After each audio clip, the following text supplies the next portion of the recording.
Help me, Obi-Wan. You're my only hope. No, I'm just kidding. Welcome to my video.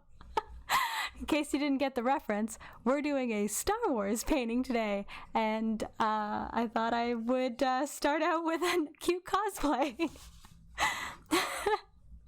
Alright, enough joking. I did actually do a Star Wars painting that I thought you guys would enjoy to paint along with me if you guys are also fans of Star Wars or other sci-fi kind of shows. We can get more into it later. But first, let me show you the painting. Ta-da! So this is the painting that we are going for. It is a rainbow galaxy in the background, which is super fun to paint. And then it also features an X-Wing and a TIE fighter. And I would also like to let you know that this painting does start on a black canvas. So if you are going to paint along, please make sure you start with a black canvas that is completely dry. You can either buy black canvas or you can take a regular canvas and paint it black with black gesso. Totally fine, either option. So if you're ready, let's go. Hello. So as you saw in the intro, we are going to be doing a Star Wars painting. Now, this painting is actually a commission, so it is not for sale. The person who it is for just really likes Star Wars. So I thought we would just do this quick little painting. And we're going to start it the same way we usually do, which is just goop. Now you may notice there are some ships. They are just the rough outlines of what the TIE Fighter and the X-Wing from Star Wars. Just in case you didn't get Star Wars yet. Star Wars. I'm gonna resist every urge to start singing the Star Wars theme songs. But that's okay. This is not going to be like an exact scene or anything like that. It's just going to be a rough idea of a galaxy far, far away with a painting on top of it. I think we're going to do a rainbow because I like rainbows. I don't know if you guys have noticed that I like rainbows or not, but I like rainbows. So I'm going to start with yellow, and I am using a translucent yellow, as translucent as I can get anyways, over here. And we're going to start with the base colors here. Now I'm just going to go ahead and apply it like twice as far as I want to apply it, because I'm going to go right into the red, and then the red is going to be much stronger than the yellow, and as a result we might not get orange. So we're going to start over here with the red and then kind of blend inwards to try to make an orange happen in that space where they are blending.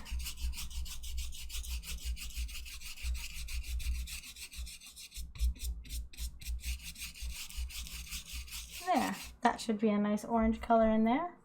Just gonna go ahead and grab a little bit more of the red. We can have a little bit more red going on over here. I think that'll look nice. And now I've got some quinacrium violet. And notice I am not cleaning my brush. There is no cleaning of the brush in between these layers. I am just going color to color without cleaning my brush, because the blending that is going to happen on the brush is going to help it to blend between each color anyways. And I started with the yellow for the very specific reason of the yellow being not as strong as these other colors. And now we're touching into the phthalo blue. And phthalo blue is many times stronger than everything. So once you go into the blue, you kind of have to ease off or clean your brush or any of that kind of stuff. You have to make sure that you don't blend necessarily the blue with the other colors, because it won't blend, it'll just dominate. So just gonna go ahead and grab a bit more, so it's a little bit more blue on this side. Because I grabbed a very, very small amount to try to blue up the quinacrium violet.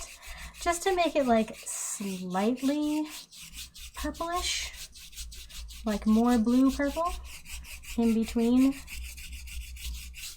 And now I'm going to use a different brush.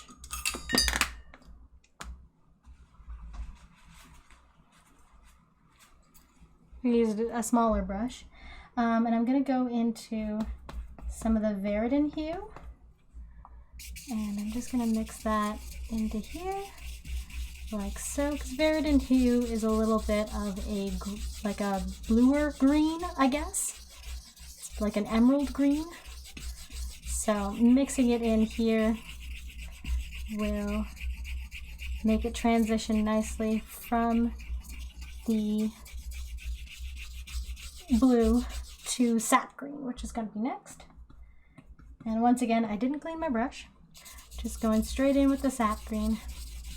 And the sap green will finish it off. So that we have all the colors of the rainbow represented.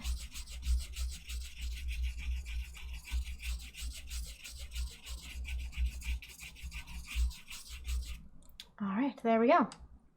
Now, I'm going to do the same technique we did in the very first video when it came to the galaxy painting. So I've got a fan brush, I've got a blender brush, and we're going to start in the yellow and work our way this way because, like I said, the blue will dominate. So you want to have the rainbow represented. So here we go.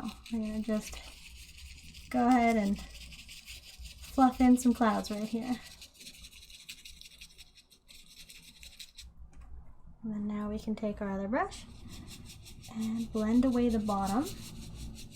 We're just doing little circular motions to blend away the bottom,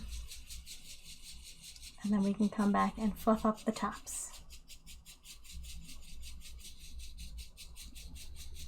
I'm really going to blend away that bottom because it's going to help to like lighten the entire bottom corner. And there we go. And we're just going to fluff up the tops. And it makes all kinds of wispy things happen. And we want those wispy things to happen because it makes everything look cool.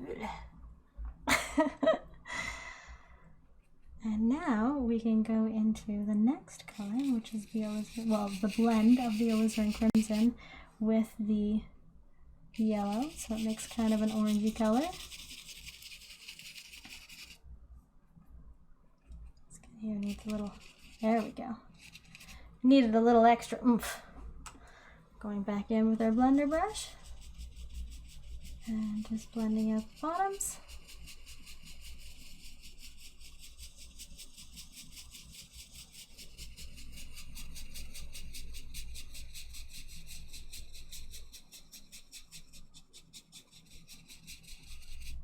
And then floof in the top.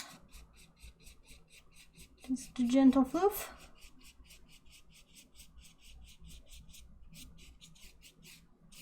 There we go. Now let's have a cloud go a different direction for absolutely no reason. I just don't want it to be all like the same kind of rows. I want there to be some like interest and diversity in the way that these clouds are going. So I'm going to do a cloud like this.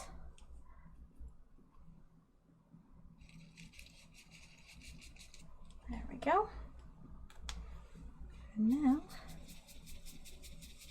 blending those together so it looks like they're like one cloud to rule them all. No, that was a different painting. That's different lore. Different lore.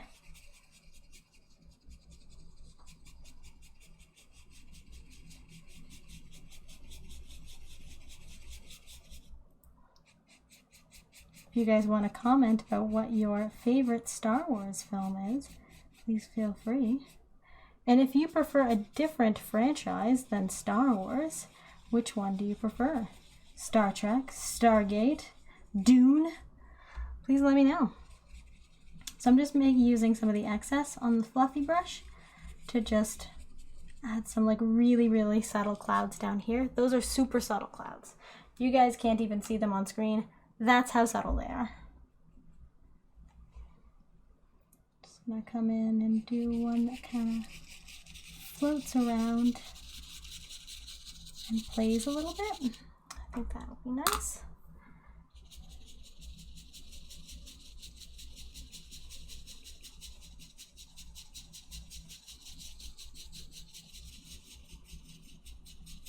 remember when you're doing this to try to not mess up the tops of the other clouds that you've already done.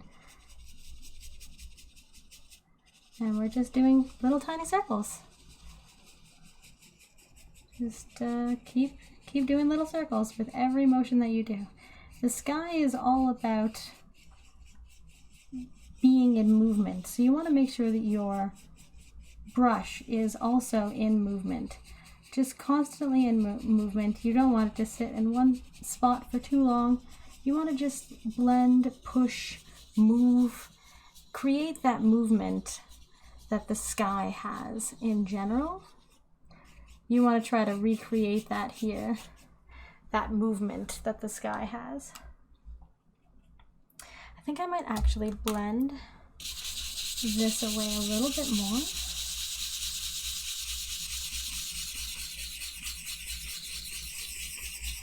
With a big brush.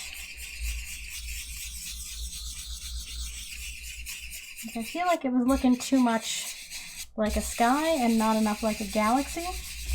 And since this is very specifically supposed to be a galaxy far, far away, we want to kind of make sure we have that galaxy feeling. So I'm just gonna clean my brush, blend again. And this is just going to help to make it look more galaxy-like. There we go.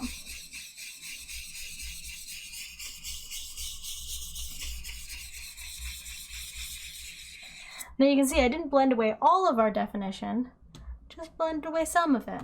And that way it looks more floofy. And I actually really like the floofy look right now better, so I think I'm going to just forego the fan brush and just go straight into the other brush that I have here, and we're just going to keep the floof going.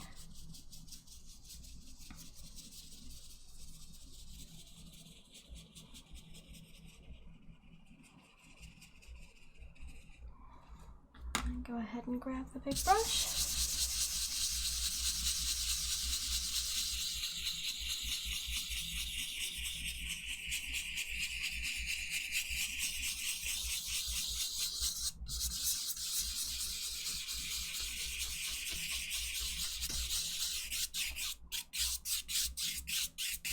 There we go. It's looking much floofier, and I'm liking it a lot more, and that's good.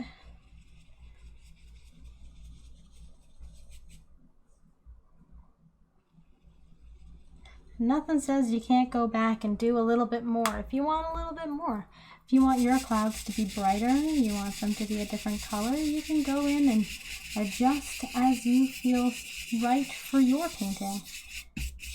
You could also do this in like a sepia tone, which would look like really like old school world, old world. Because Star Wars kind of has that like old and new mashup, where like there's a bunch of like really old beliefs and traditions, and yet, you know, ships. At least that's how I feel about Star Wars. I feel like it's a little belief ridden.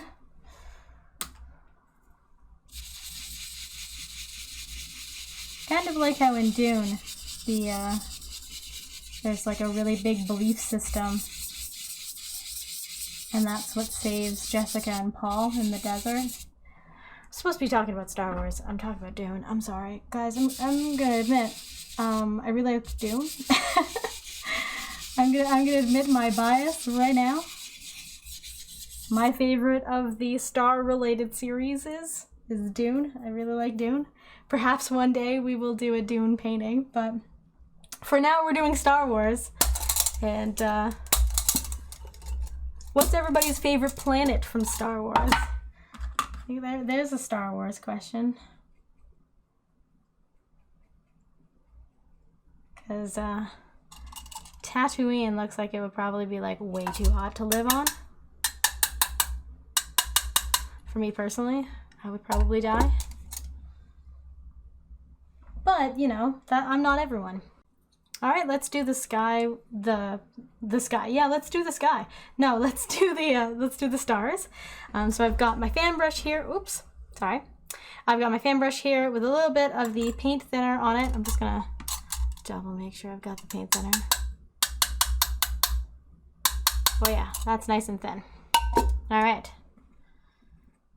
So it's a very like inky kind of consistency on the end of your fan brush, and then you take your palette knife, and if you want them to be like clustered and have like a control over where they go, keep your fan brush really, really close to the actual canvas. If you want them to just go everywhere, bring your brush further away from the canvas, and that will determine the concentration of the stars. So you want a lot of concentration, have a lot more control over it, go very close. So for example, I want it to be very concentrated in the yellow. So I go very, very close. And I make sure to put a lot of stuff there. But I don't want it to be concentrated too much in any other place. So I'm going a little bit further away from my canvas.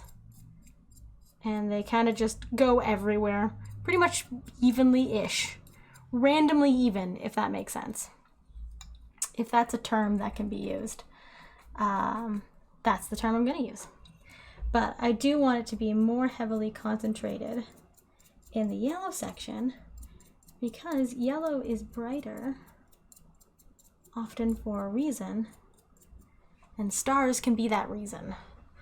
And also the yellow will be harder to see the stars in, whereas the stars are going to be much more visible, like in this section here, it's going to be really visible. Now, the magic that you guys have probably already guessed is that these ships are stickers that I cut out myself. And so what I can do is I can just pull up the ships, and then, whoops, and then it's black underneath. Then we have a nice silhouette of the ships. There you go. Now if you're a really detailed kind of artist, you could go in and add all kinds of details and stuff. I'm not going to do that. What I'm going to do is I'm going to do a little whoosh away from them so they look like they're in movement. Like that, and I'm just going to blend. So there, so it looks like it's in a little bit of movement. I'm going to do that again away from this one. I have to remember where I think all of these, I don't know, but we'll just give a little whoosh. So it looks like it's coming out of some clouds.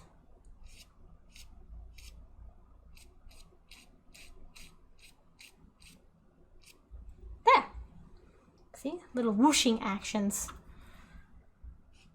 And again, I'm just going to blend very gently.